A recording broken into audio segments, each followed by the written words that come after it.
사람이 이 땅에서 아무리 유명해지고 명성을 얻었다 할지라도 그 명성을 하루아침에 수포로 돌아가게 하는 게 무엇일까요? 예, 삶인 것입니다. 삶. 하나님도 그렇고 모든 사람들도 그렇고 삶의 열매로 사람을 평가하는 거예요. 열매가 뭐예요? 삶이야, 삶. 그래서 우리 주님은 우리에게 삶을 주시는 것입니다. 삶을 주시는 것입니다. 육신의 생각을 할애받지 않고 삶으로 육신의 정욕, 안목의 정욕, 이 세상 정욕을 따라서 살아감으로 부정부패를 하는 거예요. 그리고 음란한 생활을 했다면은 하루아침에 추풍 낙엽이 떨어지듯이 떨어지는 것이 인생이다. 여러분들 누구 이름을 이렇게 거명하는 건 좀 죄송하지만은 여러분들 실감나게 하기 위해서 여러분들 조국이라는 서울대학교 교수가 있었잖아요. 그 사람이 얼마나 명성을 얻었는지 몰라요. 많은 사람에게 또 존경을 받았어요. 여러분들 서울대 교수가 되기가 쉽습니까? 아무나 되는 게 아니잖아요. 그러나 그의 삶이 드러나니까 망가져도 아주 심하게 망가져 버려서 다시는 일어날 수 없게 되어버렸잖아요. 우리가 이런 사람을 비판해야 됩니까? 아니에요. 이것을 통해서 우리가 교훈을 얻어야 돼요. 삶이구나라는 교훈을. 우리도 예수님을 믿음으로 거룩한 자라고 하더라도 하루아침에 추락할 수 있는 것이 우리의 삶이기 때문에 그렇다. 그래서 여러분들에게 생명을 얻어 삶을 살아낼 수 있는 할례 언약과 이 새 언약을 전해봐요. 사람이 육신의 생명으로는 삶을 살아낼 수가 없어요. 하나님의 생명을 받아야지만은 세상 사람들도 존경하고 나 자신도 복이 되는 그런 삶을 살아갈 수 있는, 받은 생명대로 사람은 사는 거예요. 그래서 하나님의 생명을 주시겠다라는 언약을 이렇게 계속해서 전해드려요. 이 언약이 내게 이루어지지 않으면은 우리는 삶을 하나님이 원하시고 사람들이 원하는 그런 삶을 살아갈 수가 없어요. 여러분들 세상이 왜 기독교인들이라고 이렇게 손가락질을 하는 것입니까? 기독교인들은 뭐가 낫겠지 하고 기대하는 바가 있기 때문에 기독교인들이 이렇게 실망스러운 삶을 이렇게 살게 되면은 그들이 기대가 무너졌기 때문에 더 손가락질을 하는 거예요. 예수님은 이 땅에 오셔서 3년간의 공생애 동안에 수많은 일을 하셨어요. 그런데 그 많고 많이 하신 일을 한마디로 표현한다면은 하나님 아버지의 이름을 나타내시는 삶을 사셨다. 그렇게 표현을 할 수가 있는 거예요. 예수님은 이 땅에 오셔서 하신 일은 결국에는 하나님 아버지의 이름이 뭐라고 그랬어요?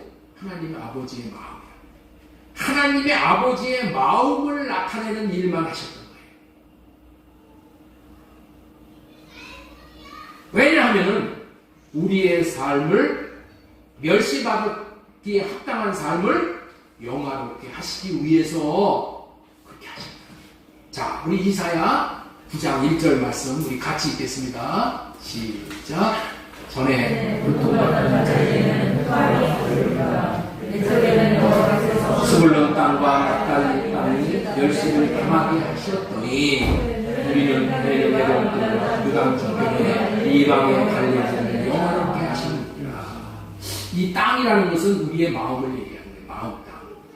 전에는 어떻게 됐어요?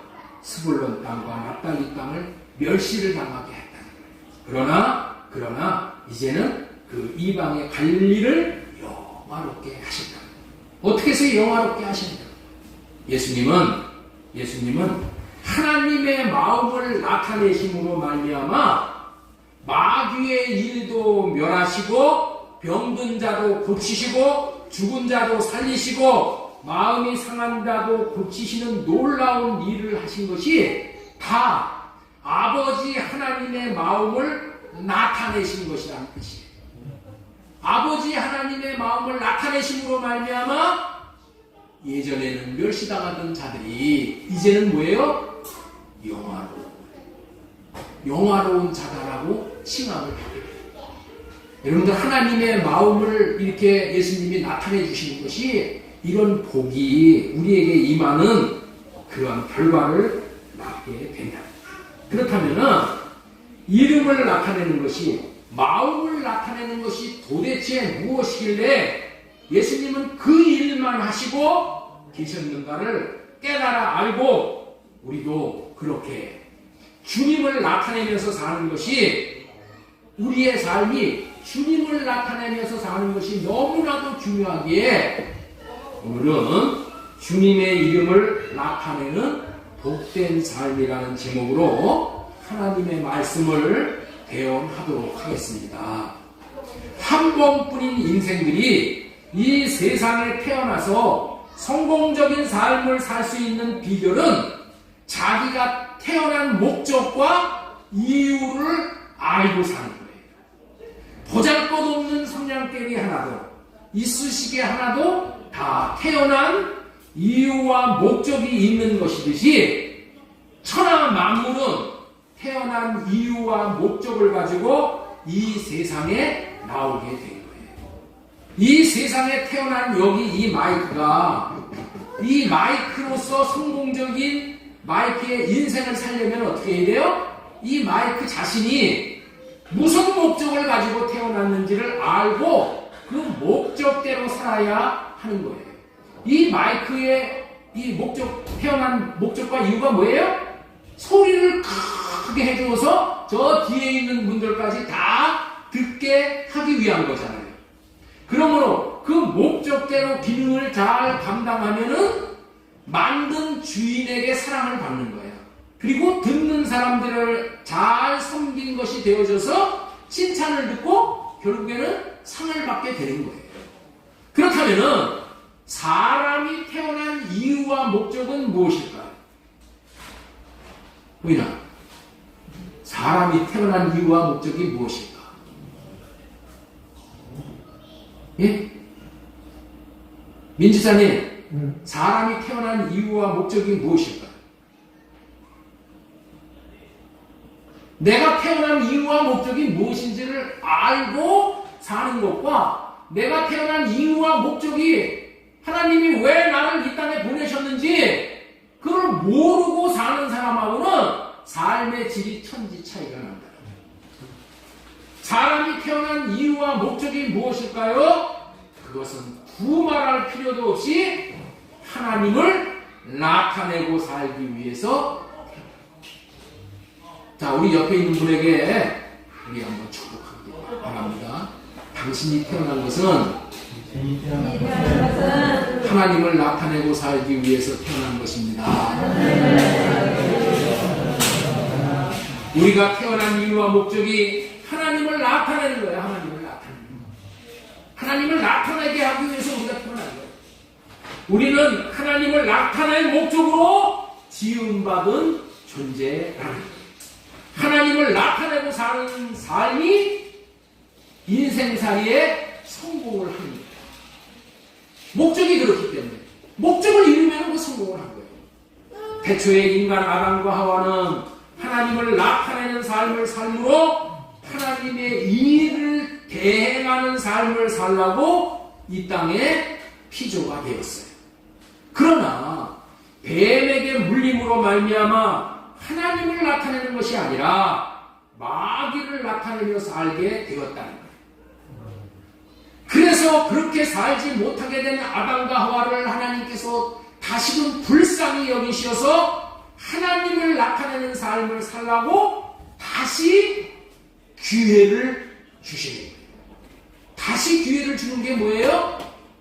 가죽옷을 입혀주신다. 아담과 하와에게 가죽옷을 입혀줘.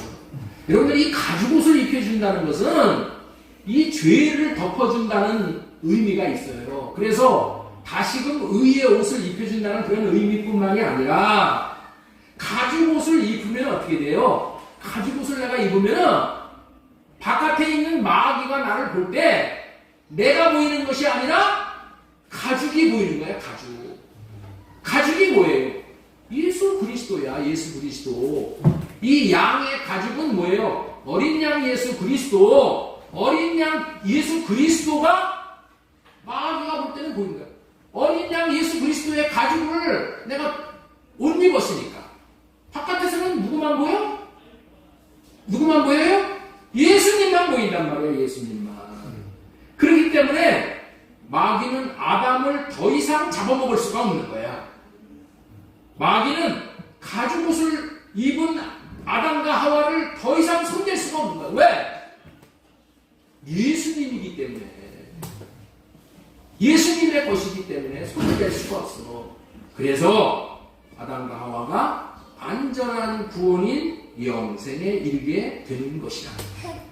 하나님을 나타내고 살면은 마귀가 손을 댈 수가 없어요. 마귀로부터 자유를 누리게 되는 거예요. 그래서 하나님을 나타내고 살라는 거예요. 그 말이 예수 그리스도를 나타내고 살 수 있으면은 영생이라는 것을 또한 말씀하고 있는 거예요. 그러나 하나님을 나타내는 삶을 살지 못한다면은 자신을 나타낼 수밖에 없어. 자신을 나타내며 사는 것이 뭐예요? 마귀를 나타내고 사는 거예요. 마귀의 종이 되어서 마귀를 나타내는 사망의 삶인 죽지 못해 사는 고달픈 인생길을 걸어가게 된다는 거예요. 이게 자기를 나타내면서 사는 삶이 이 땅에서 겪는 이 저주야. 자기를 나타내면서 살면 반드시 이렇게 되는 거예요. 그러나 하나님을 나타내면서 살면은 마귀로부터 자유함을 누리기 때문에 여러분들 이 인생은 마귀와 상관이 없는 자유를 누리고 하나님의 생명을 누리는 그런 인생이 되어진다는 거예요. 그래서 긍휼과 사랑으로 건지시는 하나님께서 인생들을 불쌍히 여기시어서 예수 그리스도를 보내주십니다. 그렇다면 하나님이 보내신 예수 그리스도는 이 땅에 오셔서 하신 일이 무엇이었을까요? 예수님이 이 땅에 오셔서 하신 일이 무엇이었을까요? 한번 옆에 있는 분에게 한번 물어보세요. 예수님이 이 땅에 오셔서 하신 일이 무엇입니까?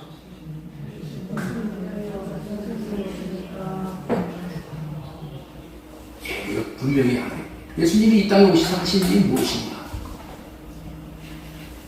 요한복음 17장 6절 오늘 본문의 말씀이에요. 세상 중에 내게 주신 사람들에게 내가 아버지의 이름을 나타내었나이다. 예수님은 이 땅에 오셔서 아버지의 이름만 나타냈다. 아버지의 이름만 나타냈다. 예수님이 우리를 위해서 죽으시고 죄를 사해 주시고 우리를 저주에서 속량하시고 뭐 이랬다고 얘기하죠? 네? 그게 뭐예요? 그게 뭐야? 응? 아버지의 마음이야. 아버지의 마음은 우리를 죄에서부터 건지셔서 다시금 죄의 노예가 되지 않는 삶을 사는 거예요. 이게 아버지의 마음이야. 그래서 아버지의 마음을 나타내기 위해서 예수님이 십자가에서 죽으신 거예요. 얼마나 나를 사랑하시는지. 예수님이 주신 사람들에게 하나님 아버지의 이름을 나타내었다. 이렇게 말씀을 하고 계시다는 거예요. 여러분들 이거는 명심을 해야 돼요. 이름을 나타내었다는 뜻은 아버지 자신을 나타내었다. 아버지의 마음을 나타내었다. 여러분들 이름을 나타냈다는 것이 되기 때문에 이게 추상적이고 이게 이해하기가 힘들어. 근데 이름이 마음이라는 것을 알아야 돼. 아버지의 마음. 그러면 아주 쉽게 이해가 되는 거예요. 예수님이 오셔서 하신 일은 아버지의 마음을 나타내는 일만 하셨습니다. 옆에 있는 분에게 다시 한번 축복하도록 하겠습니다. 예수님이 오셔서 아버지의 마음만 당신에게 나타내 주셨어요. 왜 그러셨을까요? 왜 그러셨을까? 왜 아버지의 이름만 나타내셨어요? 아버지의 이름, 아버지의 마음을 나타냄으로 말미암아 아버지의 마음을 알게 되는 것이 영생이야. 마음을 아는 것이 영생이야. 예수님이 오셔서 아버지의 마음만 나타내 주셨단 말이에요. 그 아버지의 마음을 나타내 주었더니 뭐라고 했어요? 아버지의 마음을 알게 되었어. 아버지의 마음을 아는 것이 영생이야. 자, 우리 요한복음 17장 26절. 그래서 오늘 본문에 본문을 이 두 구절로 정한 거예요. 예? 자, 우리 26절 같이 읽겠습니다. 내가 아버지의 이름을 그들에게 알게 하였고 또 알게 하리니 이는 나를 사랑하신 사람이 그들 안에 있고.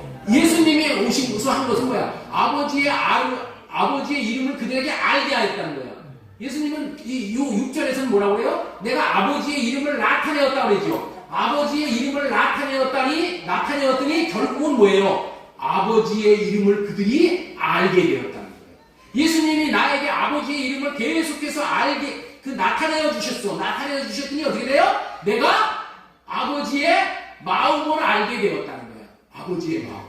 예수님이 아버지의 이름을 나타내 주시면, 아버지의 마음을 나타내 주시면 내가 아버지의 마음이 어떠한 것인지를 알게 된다는 거예요. 알게 되는 거예요. 알게 되는 것이 이게 무엇이냐? 이게 뭐예요? 아는 것이 너무나도 중요한데 그 아는 것이 뭐냐? 요한복음 17장 3절 말씀 보겠습니다. 영생은 곧 유일하신 참 하나님과 그가 보내신 자 예수 그리스도를 아는 것입니다. 예수님께서는 아버지의 마음만 나타내었는데 그 마음을 받으니 아버지를 알게 됨으로 영생을 얻게 되었다. 결론적으로 알게 되는 것이 영생이니까 주님이 아버지의 마음을 나타내므로 영생을 얻게 하셨다는 거예요. 마음만을 나타내었는데 마음을 받은 사람이 다 영생을 얻게 되었다는 거예요. 영생은 이렇게 얻는 거예요. 무슨 삶으로 영생을 얻는 게 아니에요. 나의 어떠함으로 영생을 얻는 게 아니라 아버지의 이름을 받으면은 아버지가 나타내 주시는 그 이름을 내가 보면은 내가 뭐예요? 이름을 알게 되는 거야. 마음을 알게 되는 거예요. 마음을 알게 되는 게 뭐라고요? 영생이라는 거예요. 영생. 예수님이 하신 모든 일이 일거수일투족 모든 일을 아버지의 마음을 나타내 주시기 위해서 하셨다.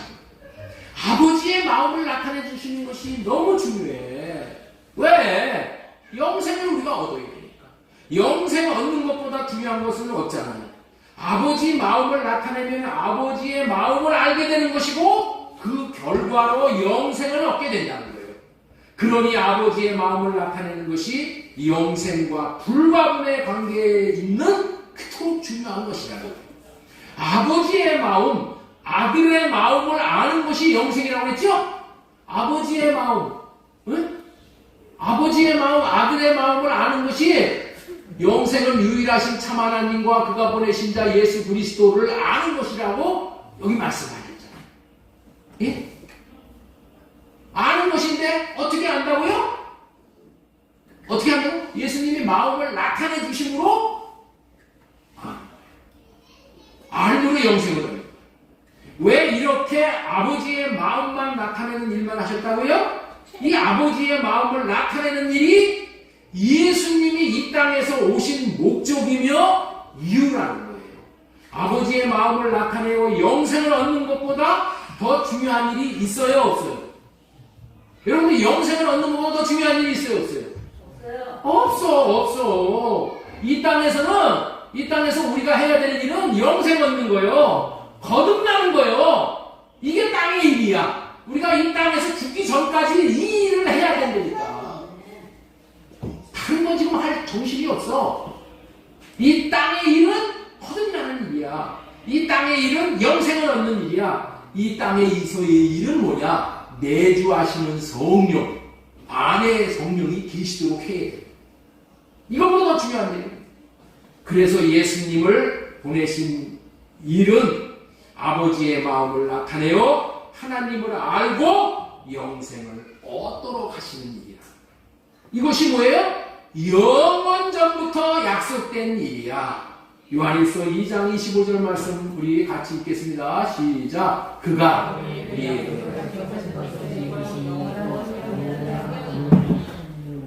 영원한 생명, 이것을 우리 하나님께서 약속을 하셨기 때문에 이것을 어떻게 돼요? 우리가 받아야 되잖아요. 그래서 예수님이 오셔서 뭘 하신 거예요? 아버지의 마음을 나타내는 거야. 아버지의 마음. 예? 아버지의 마음을 나타내서 그 마음만 받으면 알게 되고 영생을 얻게 돼요. 하나님께서 태초부터 약속하신 것은 영원한 생명인 영생입니다. 예수 그리스도께서 이 엄청난 약속을 성취해 주시기 위해 우리들에게 아버지의 마음을 나타냅니다. 자, 요한복음 6장 40절 보겠습니다. 요한복음 6장 40절 같이 읽습니다. 내 아버지의 뜻은 아들을 보고 믿는 자마다 영생을 얻는 것이니 마지막 날에 내가 이를 다시 살리라 하시니라. 아버지의 뜻은 아들을 보고 믿는 거예요. 아들을 보고 믿는 거예요. 아들을 보고. 여러분들 있죠? 이 말씀이 너무 중요한 말씀이 돼가지고 이 주보에다가 지금 2년, 3년 가까워 이게 올려놓고 이 처음 이거 보시는 분들도 있으실 거예요. 네? 하나님의 뜻이 무엇인가? 하나님 아버지의 뜻이 무엇인가? 히브리서 10장 9절에 첫째 것을 폐하시고 둘째 것을 세운다 했죠. 그 다음에 6장 40절에 아버지의 뜻은 아들을 보고 믿는 거예요. 아들을 보고 믿는 거. 아들이 아버지의 마음을 나타내는 것을 보고 믿는 거야. 이게 영생이야, 이게. 예? 아들을 보고 믿는데 어떻게 보고 믿는가? 아들이 아버지의 마음을 나타내. 아버지의 마음을 나타내는 것을 봐야 되는 거야. 본다. 이것은 뭐예요? 받는다. 이런 얘기야. 네? 받는다. 내 안에 계신 예수 그리스도가 예수님이 아버지의 마음을 나타내요. 이 나타내는 것을 우리가 뭐예요? 보아야 된다. 보고 믿는 거야. 여러분들, 이 아들이 아버지의 마음을 나타내지 않으면은 믿을 수 있는 사람이 아무도 없어. 영생은 아들을 보고 믿는 거야. 영생은 어떻게 한다고요? 아들을 보고 믿는 거야. 아들을 보고 믿어야 영생이야. 예? 그냥 뭐 믿어라니까 나 믿어 그런다고 믿어지는 게 아니라, 그렇게 믿는 것은 여러분들 있죠? 목에 칼이 들어오면은 다 도망가. 그런데 아버지께서 나타내 주시는 마음을 보고 믿으면은 여러분들 있죠? 도망갈 사람이 없어. 요 두 번째 페이지에서 이제 설명을 해드리겠지만은, 아버지의 마음을 보면은 어떻게 돼요? 양심이 살아나가지고 도망갈 수가 없어. 우리는 아들을 보고 믿는 거야. 뭐를 봐요? 아들이 아버지의 마음을 나타내 주시는 것을 보고 믿는 거예요.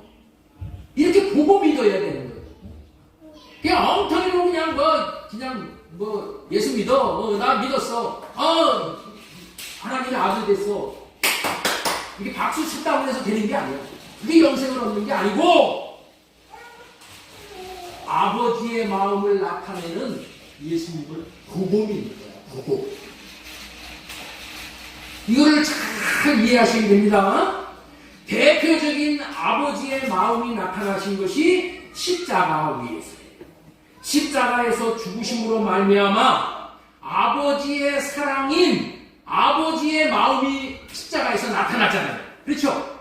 아버지의 마음이 십자가에서 나타났어. 십자가에서 나타났고, 또 언제 또 나타나냐면은, 여러분들 있죠?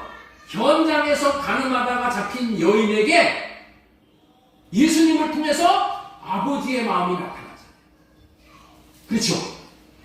현장에서 가늠하다 잡힌 여자를 끌고 왔잖아요. 돌로 쳐 죽이려고. 그랬을 때 어떻게 돼요? 예수님이 어떻게 돼요? 용서하시잖아요. 어떻게 용서할 수 있어?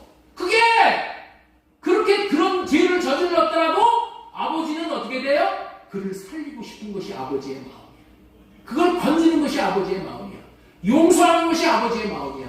그 마음이 그 현장에서 나타났다니까. 그 마음을 보고 믿는 거예요. 아, 이렇게 나를 사랑하시는구나.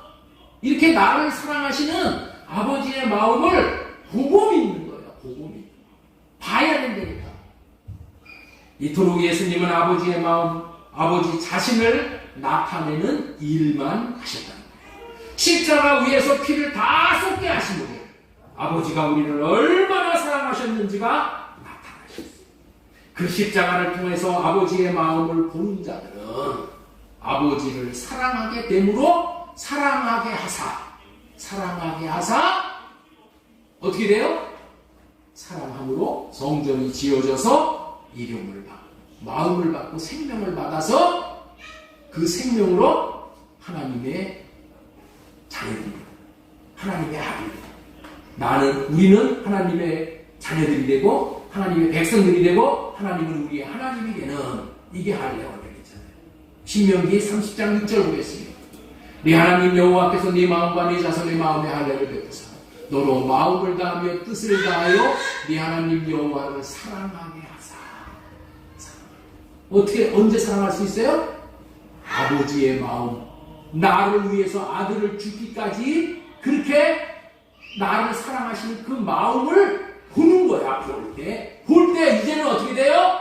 나도 아버지를 사랑할 수 있게 되는 거예요. 여러분들, 내가 아버지를 사랑할 수가 없어. 내가 예수님을 사랑할 수가 없어. 어떻게 해야 돼요? 아버지가 나를 얼마나 사랑하시는지를 주님이 그 마음을 나타내 줄 때, 그 빛을 나에게 비춰줄 때 내가 어떻게 돼요? 내가 사랑할 수 있게 되어지는, 사랑할 수 있게 되어지는 거지 내가 사랑하는 게 아니야. 내가 사랑하면 이건 자기의야, 자기 노력이야. 그런데 아버지가 사랑하게 하사 사랑할 수 있게 되어짐으로 인해서 성전이 지어지는 거예요. 성전을 내가 짓는 게 아니라 성전이 지어짐으로 이름을 받아, 마음을 받아, 생명을 받아.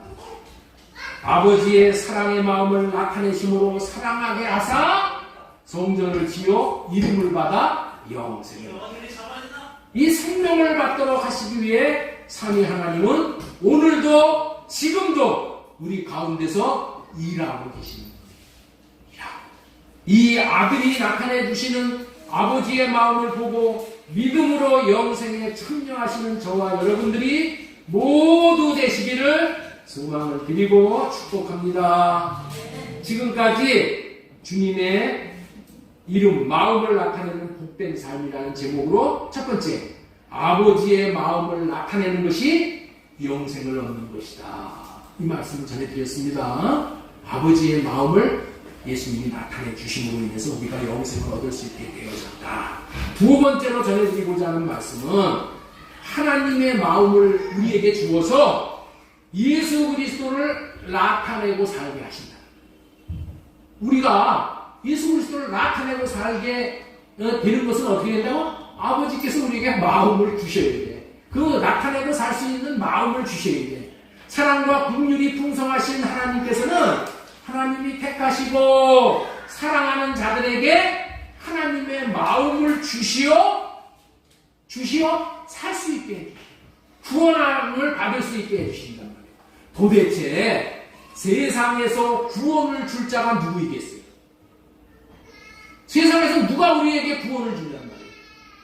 누가 우리의 구원을 이루실 수 있는 자가 있냐는 거예요. 누가 있어? 없어. 그렇기 때문에 여러분들은 세상의 소망을 두면 안 돼. 세상의 마음을 뺏기면 안 된다는 거예요. 왜? 구원도 못해. 우리 이강식 씨 살아계실 때 내가 질문을 했어요. 석가모니가 당신을 책임진다는 얘기를 했냐? 석가모니가 당신의 죄를 사해준다는 얘기를 했냐? 아니라는 거예요. 안 했다는 거예요. 근데 하지도 않는데 왜 거기 뭘 얻으라고 쫓아다니냐고. 자칭 자기가 불제자래. 그래서 불제자면은 제자이니까 석가가 당신한테 죄를 사해 죄 문제 해결해 줄 수 있게 해결해 준다고 얘기했냐는 거예요. 얘기 안 했어. 안 했다는 거예요. 얘기한 적이 없어. 네가 하라는 거야. 네가 하라는 거야. 네가 하라는 사람을 왜 그런 자를 왜 쫓아다녀? 나를 책임질 자를 쫓아다녀야지. 그래 안 그래? 나를 책임질 자를 쫓아다녀야지. 다시 한번 옆에 있는 분에게 얘기해서 당신을 책임지겠다는 분을 쫓으시오.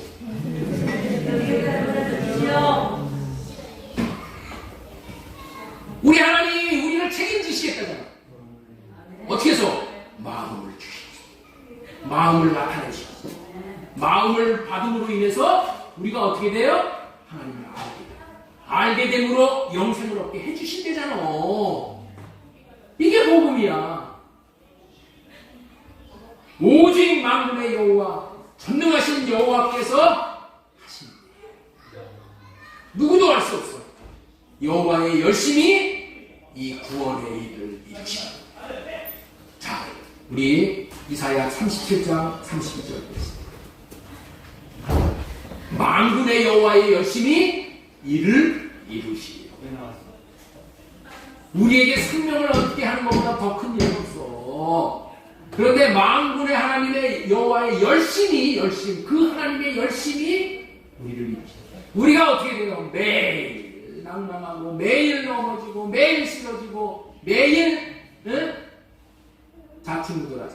그럼에도 불구하고 우리 하나님은 어떻게 돼요? 구원을 이루실 때까지 쉬지 않고 일하시는 거예요. 이사야 9장 7절에도 만군의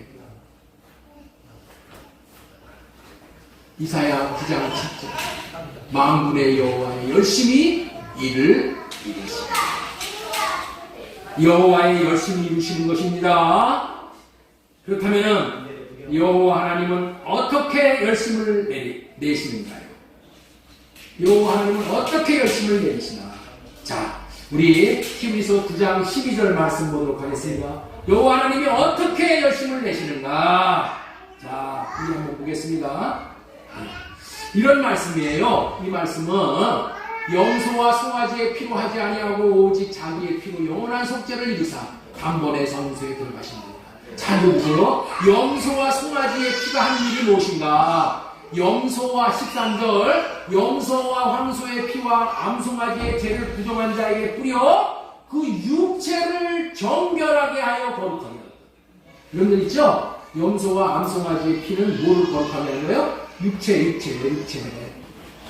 여기 애굽에서 있죠?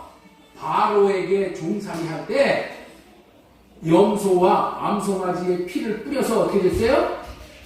몸이 거룩하게 됨으로 인해서 어떻게 돼요? 몸이 풀려나는 거예요. 네? 이해가 되셔요? 애굽에서 풀려날 때 이스라엘 백성이 풀려날 때 뭐가 풀려났어? 몸이 풀려난 거야.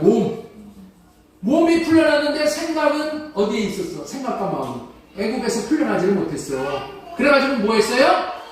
에이고 고기도 먹어야 되는데 부추도 먹어야 되고 마늘도 먹어야 되는데 모세 때문에 못 먹는다 하고 원망 불평했어. 왜 그래? 몸은 애굽에서 풀려나오지를 못했어. 그래서 애굽에서 풀려나오지 못한 이 몸, 이 혼과 영을 어디서 고치시냐? 모압 광야에서 새 언약을 이루어 주심으로 인해서 그것이 해결됩니다. 자, 여기 보세요. 14절 보겠습니다. 14절 육체를 정결하게 하는 것이 이제 짐승의 피를 뿌렸을 때야. 그러나 하물며 영원하신 성령으로 말미암아 흠없는 자기를 하나님 앞에 드린 그리스도의 피가 어찌 너희 양심을 죽은 행실에서 깨끗하게 하고 살아계신 하나님을 섬기게 하지 못하겠느냐. 예수님의 피는 뭐를 깨끗하게 해줘요? 우리의 양심을 깨끗하게 해줘. 양심. 예? 우리의 양심을 깨끗하게 해서 양심을 살려. 그래서 예수님의 피로 양심이 살아난 자는 어떤 삶을 사느냐? 하나님을 섬기는 자의 삶을 살아. 양심이 깨끗해지면은 어떤 삶을 산다고요? 하나님을 섬기는 삶을 산다니까. 왜? 우리가 하나님의 것이니까 하나님 섬기는 것이 마땅하죠. 그런데 양심이 깨끗함을 받지 못하면은 어떻게 되냐? 하나님 나와서 교회 와서 봉사하시고 하나님을 위해서 기도합시다. 뭐 하면 어떻게 돼요? 죽지 못해 와서. 왜 그렇다고요? 양심이 깨끗해지지 못했기 때문에. 예수님의 피로 씻음을 받지 못했기 때문에. 그리고 잘하지 못했기 때문에. 이렇게 됩니다. 양심이 깨끗해지면은, 양심이 살아나면은, 어떻게 돼요? 아, 내가 하나님을 섬길 수 있게 됐다는 것이 너무나도 감사하고 너무나도 복이지. 나를 주님의 일을 시켜주니 이게 얼마나 감사해. 나의 주님의 일을 내게 맡기소서. 이 찬양하면서 그런다니까. 이게 뭐예요? 이게 예수 그리스도의 보혈의 피로 씻음 받은 자야. 살아계신 하나님을 섬기게 하지 못하겠느냐? 자원하는 마음으로 하나님을 섬길 수 있게 해주신다. 하나님 양심이 살아난 사람은 이제부터 첫 것으로 살지 않고 둘째 것으로 산다. 나로 살지 않고 주님으로 살아가는 거야. 둘째 것을 이루시어 다시 말해서 하나님의 사랑의 마음을 나타내므로 예수 그리스도가 사랑의 마음을 나타내므로 우리 양심이 거룩함을 입어서 양심이 살아난다고 하는 거예요. 누가 이렇게 할 수가 있다고요? 자신이 하려고 했던 첫째 것을 패하고 첫째 것을 할례받고 둘째 것으로 오직 여호와로 말미암아 양심이 살아나서 하나님을 섬길 수 있게 되어진다는 거예요. 양심이 살아나. 이것을 다른 말로 뭐라면 양심이 살아났다는 것을 다른 말로 말하면 뭐라고 얘기하냐? 에레미야 4장 4절에 이렇게 말씀을 하는 겁니다. 자, 우리 에레미야 4장 4절 보겠습니다. 시작! 유대인과 예루살렘 주민이라 너희는 스스로 할례를 행하여 너희 마음을 가지고 나 여호와께 속하라. 너희는 스스로 할례를 행하여 너희 마음 가죽을 베고 나요. 여러분들 마음에 가죽이 덮여버렸어. 가죽이 덮여버리면 어떻게 돼요? 양심이 어떻게 돼요? 죽은 양심. 마음 가죽이 덮여 있으니까 무슨 죄를 저질러도 죄에 대한 의식이 없어요. 그런데 하나님께서 할례를 통해서 이 마음 가죽을 벗겨주시면 어떻게 돼요? 이제 양심이 살아나서 가죽이 벗겨지니까 얼마나 민감해. 여러분들 이 손이 이렇게 껍질이 이렇게 벗겨져 버려요. 껍질이 벗겨지면은 이 안이 엄청나게 조금만 걸쳐도 아프죠? 네? 가죽이 덮여 있으면은 둔감해진다는 거. 이 할례가 뭐야? 마음 가죽을 벗기는 거예요. 그래서 할례 받으라는 거예요. 이런데 육신의 생각대로 사는 것에 대해서 전혀 양심의 가치를 모르고, 육신의 생각으로 사는 것이 뭐가 죄야? 이랬다니까. 그런데 하나님께서 할례를 행해 주시면은 어떻게 된다고요? 내 육신의 생각으로 사는 것이 얼마나 잘못된 것을 깨닫고 돌이키게 된다. 이렇게 하나님께서 열심을 내셔 하나님이 일하시고 계시다는 거예요. 그런데 우리는 하나님께서 여기 보면은 그렇게 나오잖아요. 너희는 스스로 할례를 행하여. 이렇게 말해요. 여러분들 할례는 내가 받는 거가 아니라고 했잖아요. 근데 여기는 스스로 할례를 행하여. 이게 무슨 뜻이에요? 할례 해달라고 하나님 앞에 자원하고 요청하라는 거예요. 네? 스스로 할례를 행하는 게 하나님 나 돌이키고 나 할례를 행해주세요. 이렇게 자청해라. 하나님은 할례 받지 않겠다고 이렇게 내빼는 사람한테 할례를 시킬 수가 없어요. 자원해서 하나님 나로 살지 않게 해주세요. 첫째 것으로 살지 않게 해주세요. 둘째 것으로 살 수 있게 해주세요. 주님으로 살 수 있게 해주세요. 주님이 주시는 마음으로 살 수 있게 해주세요. 이렇게 할례를 구할 때 하나님께서 할례를 행해줘서 마음 가죽을 벗겨냄으로 인해서 우리가 어떻게 된다?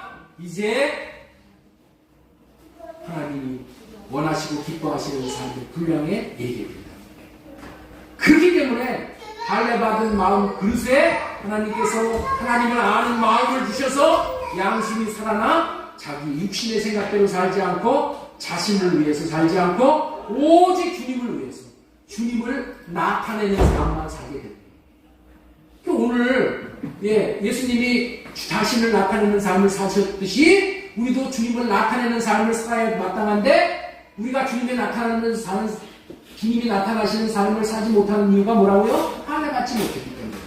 자, 그래서 여러분들 지금 좋은 계시기 때문에 제가 양심이 살아나서 예수 그리스도를 나타내는 삶을 산 사람에 대해서 이게 간증을 말씀을 좀 드리려고 해요. 사도행전 3장에 보면은 양심이 살아난 사람이 거기 등장해요. 예? 호인아, 누가 등장한다고? 응? 양심이 살아난 사람. 양심이 살아나서 예수님의 마음을 어떻게 나타내고 사는지를 실천한 사람이 있어. 예. 그 사람 얘기를 한번 하겠습니다. 요한복음 3장 1절부터 8절에 보면은 베드로와 요한이 오후 3시 기도 시간에 성전에 기도하려고 올라갈 때에 성전 미문 앞에 안질뱅이가 앉아서 구걸을 하는 거예요. 이때 베드로가 성령으로 호흡을 하면서 주님의 마음을 주세요. 저 안질뱅이에 대한 주님의 마음이 어떠신지를 저에게 나타내 주세요. 이렇게 구했다는 거야. 네? 주님의 마음을 구했다는 거예요. 주님의 마음이 어떠한지를 나타내 주세요 하고 구했다는 거예요. 이게 구하는 게 이게 중요한 거예요. 예? 그랬더니 주님이 마음을 나타내 주었단 말이에요. 어떻게 마음을 나타내 주었어요? 베드로야, 저 사람에게 다가가서 안질뱅이에게 이렇게 말하라 하고 마음을 주셨다는 거야. 네? 마음을 주셨어. 베드로가 마음을 예수님이 주신 것을 받았어. 다시 말해서 마음을 봤다는 거야. 예수님의 마음을 봤어. 예수님의 마음이 어땠냐? 은과 금은 내게 없거니와 내게 있는 것을 내게 주노니 나사렛 예수 그리스도의 이름으로 걸으라. 그렇게 말을 하라고 예수님이 마음을 나타내 주었어. 그리고 오른손으로 잡아 일으켜라 하고 마음을 나타내 주었어. 예? 마음을 나타내 주었어요. 요한복음 6장 40절에 내 아버지의 뜻은 아들을 보고 믿는 자마다 영생을 얻는다고 했는데 아들을 봤다는 거야.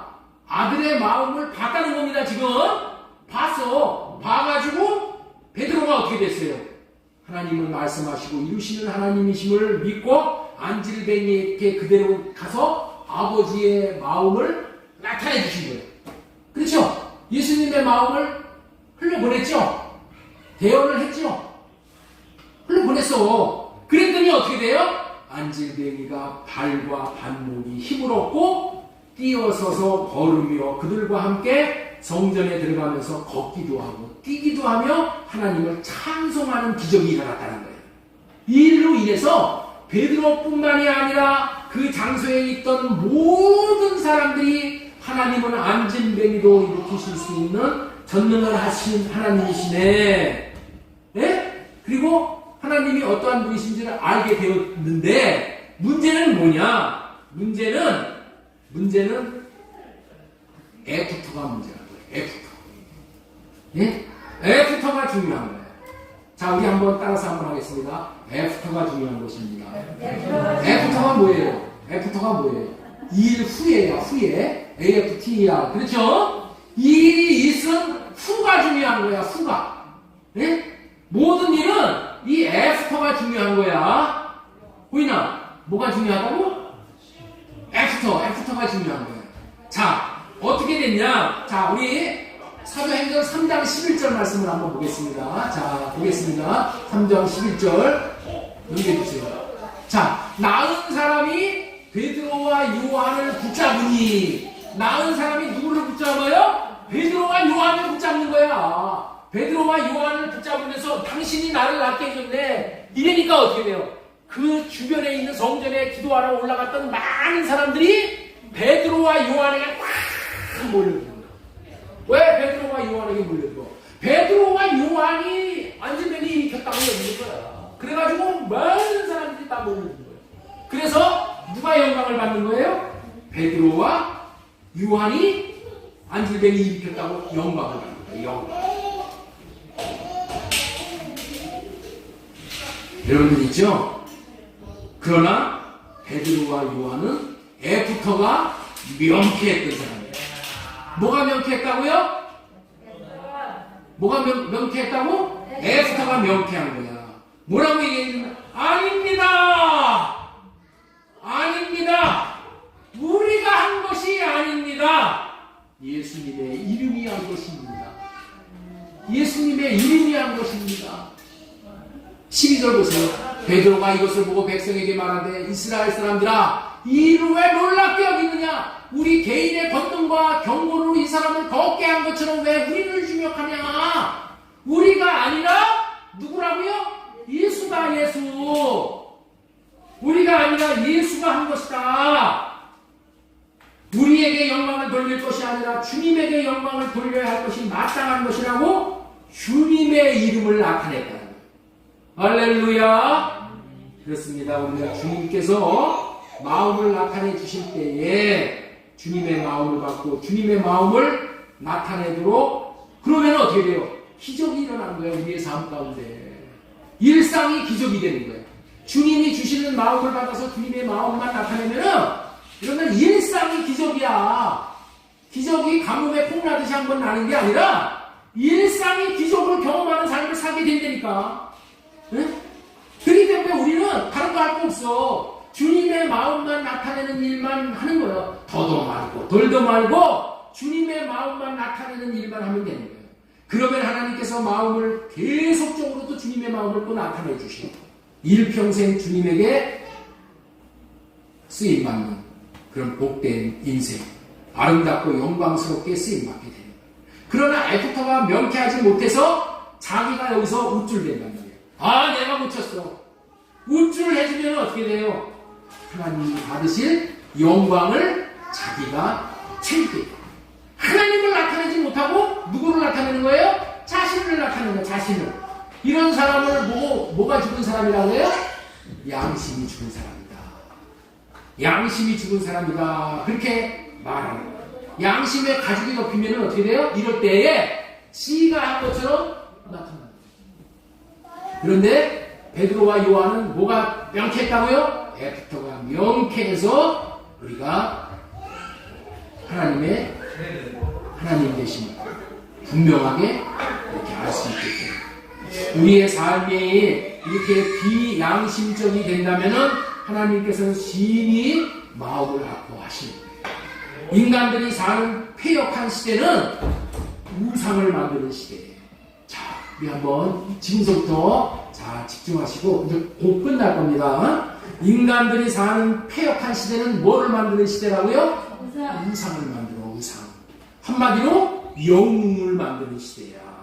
예를 들면은 이런 거예요. 우리나라를 임진왜란에서 건진 사람은 이순신이야 하고 이순신을 영웅으로 만들어. 그렇죠? 그래 안 그래요? 모든 사람이 이순신 때문에 우리나라가 일본의 침략에서 당하지 않고 이겼다고 얘기를 하는 거죠. 이걸 보고 뭐를 만든다고요? 우상을 만든다. 우상. 누구든지 우상을 만들려고 해요. 영웅은 만들라는 말이에요. 그런데 이것뿐만이 아니라 세종대왕을 우상으로 만들고 있죠. 세종대왕이 우리에게 한글을 만들어 주어서 이렇게 문화생활을 할 수 있어. 이런 것이 우상을 만든 거예요. 이럴 때 어떻게 해야 돼요? 아니야. 하나님께서 이순신에게 나라를 구할 수 있는 마음을 주셔서 충성할 수 있는 마음을 주셔서 그 마음을 받아서 이순신이 충성을 한 거야.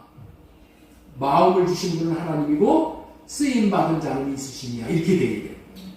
세종대왕도 마찬가지예요. 하나님께서 한글을 만들 수 있는 그 만들라는 마음을 주신 거예요. 마음을 주셔서 세종대왕이 하나님 앞에 쓰임받은 거야. 쓰임받은 거야. 이 설교를 준비하는 동안에 제가 회개를 많이 했어요. 종종 제가 이승만을 박정희를 우상으로 만든 경우가 많았어요. 야, 우리나라를 이렇게 잘 살게 한 게 이승만 대통령하고 박정희 대통령이야 하고 제가 이렇게 막 그들을 우상을 만들었어. 예? 우리는 그들을 우상을 만들어서 나도 그들을 우상을 만드는 게 아니에요. 그들은 뭐예요? 하나님께서 마음을 주셔서 한번 들어서 쓴 자꾼들이야. 우리 민족을 사랑하고 복 주시는 분은 오직 하나님 한 분이신 겁니다. 하나님이 그들에게 마음을 주셔서 그들은 마음을 나타내가지고 마음을 삶으로 나타낸 거예요. 네? 그러면은 이 말을 듣고 반문하는 분들이 많을 거예요. 아니, 목사님, 세종대왕이고, 예? 우리 이수신 장군은 예수님을 믿지도 않았는데 무슨 하나님께서 그들에게 마음을 주셔서 그들이 나라를 지키는 데 쓰임받게 되었습니까? 이렇게 반문하는 분들도 계시고. 그런데 그렇지 않습니다. 하나님은 예수님을 믿는 사람이건 예수님을 믿지 않는 사람이건 하나님을 쓰시는 거예요. 쓰셔. 무슨 얘기인지 아시죠? 하나님은 만인의 주인이시기 때문에 하나님은 믿는 사람도 쓰시고 믿지 않는 사람도 쓰시는 거예요. 이스라엘 백성들을 포로 생활에 돌아오게 해가지고 성전을 짓게 한 사람이 하나님을 모르는 고레스 왕이야. 고레스 왕을 하나님께서 들어서 쓰시는 거예요. 고레스 왕도 들어서 쓰셔. 믿지 않는 사람들을 하나님이 들어서 쓰시는 거예요. 어떻게 들었어요? 하나님의 마음을 주셨어요. 하나님이 받으실 영광을 가로채는 자는 자기가 우상이 되겠다는 거예요. 자, 우리 이사야 42장 8절 말씀드리겠습니다. 나는 여호와니 이는 내 이름이라. 나는 내 영광을 다른 자에게 내 찬송을 우상에게 주지 아니하리라.